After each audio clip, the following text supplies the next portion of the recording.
নিজ উদ্যোগে আঙুর চাষ করে সাফল্যের অনন্য দৃষ্টান্ত স্থাপন করেছেন কৃষি উদ্যোক্তা হেলাল উদ্দিন।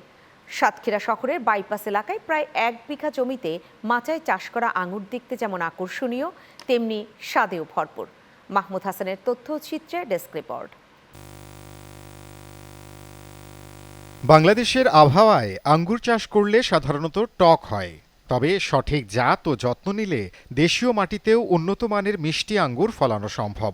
হেলাল উদ্দিন প্রায় 1 বিঘা জমিতে বাণিজ্যিকভাবে America, Russia, China, Ukraine, Italy সহ 10টি জাতের আঙ্গুর চাষ করে সফল হয়েছেন। শুরুটা ছিল শখের, তবে সময়ের সঙ্গে তা রূপ নিয়েছে লাভজনক চাষে। বর্তমানে তার বাগানে উৎপাদিত আঙ্গুর দেখতে ভিড় করছেন স্থানীয়রা। অনেক লোক অনেক রকমই কথা বলছে যে আসলে ভাই বাগান ছেড়ে চলে যেতে হবে, তারপরে তো শেষ বেশ থাকতে পারবে না। কিন্তু আসলে ইনি যে আঙ্গুর এভাবে ফলাবে আমরা বিশ্বাস করতে পারি নাই। মাশাআল্লাহ, অনেক সুন্দর আঙ্গুর হয়েছে, ভালো, বাজার থেকে অনেক মিষ্টি। এক একটা গাছে প্রায় 31 টাকা করে আঙ্গুর আছে। আর এই আঙ্গুরগুলো বিভিন্ন জাতের আঙ্গুর আছে আমাদের এখানে।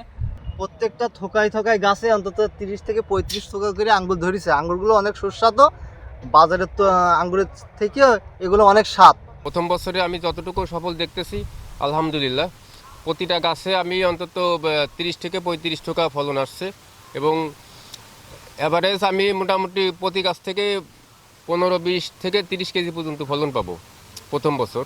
1 বছর পরে দ্বিতীয় বছর যখন যাব তখন অন্তত 40 থেকে 50 কেজি ফলন পাওয়া সম্ভব।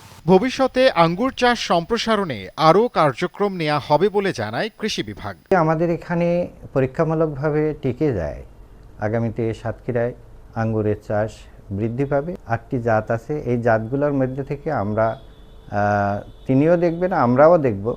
যদি এটি বাংলাদেশের জন্য সুইটেবল হয় তাহলে আগামীতে সাতক্ষীরা থেকেই আঙ্গুরের বিশাল সমারোহ ঘটবে বলে আমি মনে করি।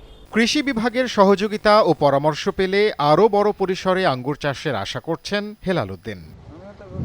Channel 9 news desk.